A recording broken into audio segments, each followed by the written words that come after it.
नमस्कार, मैं हूं आरजू अंसारी और आप देख रहे हैं राष्ट्रीय जगत विजन न्यूज। रायगढ़ जिले के तमनार ब्लॉक के धौराभाटा गांव में जिंदल उद्योग को आवंटित गारेपिल्मा सेक्टर 1 कोल ब्लॉक में भू अधिग्रहण और प्रस्तावित कोयला उत्खनन परियोजना के विरोध में ग्रामीणों का आक्रोश एक बार फिर उफान पर आ गया।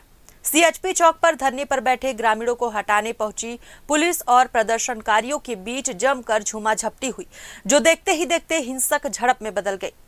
इस दौरान प्रदर्शनकारियों द्वारा पुलिस पर पथराव किया गया, वहीं बस समेत कई वाहनों में तोड़फोड़ कर आग लगा दी गई। पथराव में महिला टीआई कमला पुसाम सहित कई पुलिसकर्मी घायल हुए हैं। हालात बिगड़ते देख गांव और आसपास के इलाकों में भारी तनाव का माहौल बन गया है, जिसके बाद अतिरिक्त पुलिस बल तैनात किया गया।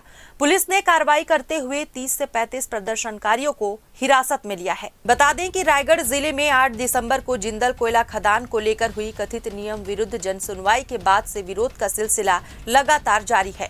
ग्रामीणों का कहना है कि जनसुनवाई की प्रक्रिया में उनकी आपत्तियों और सहमति को दरकिनार किया गया, जिससे लोगों में रोष बढ़ता गया।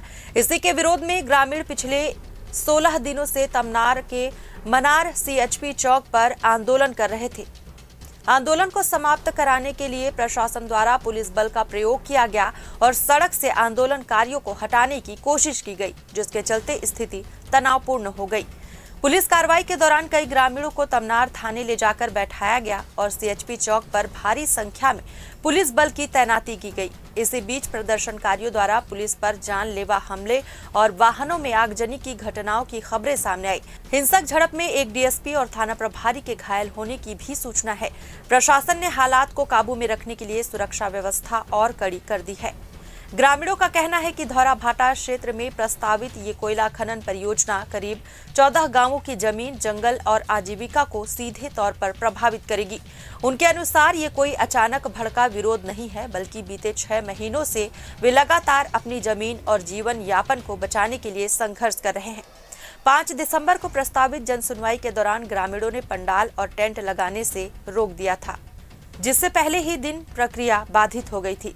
ग्रामीणों ने आरोप लगाया कि इसके बाद कंपनी और प्रशासन ने मिलकर जनसुनवाई को जनता से छुपाकर उसकी इच्छा के विरुद्ध आगे बढ़ाया। उनका कहना है कि 8 दिसंबर को जनसुनवाई को चुपचाप किसी अन्य स्थान पर आयोजित कर दिया गया और ग्रामीणों की अनुपस्थिति में इसे पूरा घोषित कर दिया, जबकि जिस स्थान की जानकारी आम जनता को दी गई थी वहां कोई जनसुनवाई नहीं हुई। ग्रामीणों का कहना है कि इसी कथित अनियमितता के विरोध में वे आंदोलन कर रहे हैं और जब तक उनकी मांगों पर गंभीरता से विचार नहीं किया जाएगा, उनका विरोध जारी रहेगा। फिलहाल इस खबर में बस इतना ही। देश प्रदेश की खबरों से अपडेटेड रहने के लिए हमारे चैनल को सब्सक्राइब करें और नए खबरों के नोटिफिकेशन के लिए बेल आइकॉन जरूर दबाएं। नमस्कार।